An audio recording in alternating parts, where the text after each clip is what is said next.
Hi, and welcome to Finextra at Sibos TV, and I'm speaking with Michael Knorr and Hubert Jolly of Citi. And so, I wanted to start with you, Michael. You're speaking at Sibos this week about the challenges corporates face in reconciling remittance information. So, what are some of the major challenges? Corporates, like financial institutions, have also desired to do straight-through processing in an end-to-end fashion. And so, like banks trying to apply credit to their customers, so does a corporate.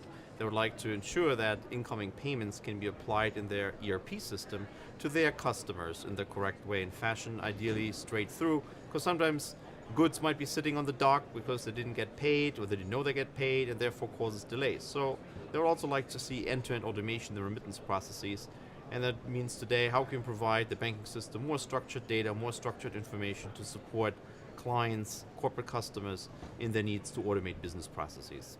Like sort of a data repository for on-demand access to this remittance information has been getting a lot of attention recently. So are we seeing more of a move in that direction between corporates and banks? Well, recently this got a little bit more press, right, as the banks first had to recognize that they have to figure out ways to deal better with remittance data, remittance information. And one of the potential solutions is, especially in the shared cost sort of environment that would reduce some of the individual bank's cost, would be a shared repository that could hold some of that remittance data that then can be accessed by either corporates directly or the banks. So the industry needs to figure this out, what the right process is. Excellent. So I wanted to move on a little bit to cloud computing. So, what role does cloud computing play in dealing with cross-border remittance information, and what is Citi doing on that front? Well, I think when you look at most participants here at Sibos, whether they're corporates or financial institutions, they use multiple banks across multiple geographies and products, whether it's securities products, cash management and trade.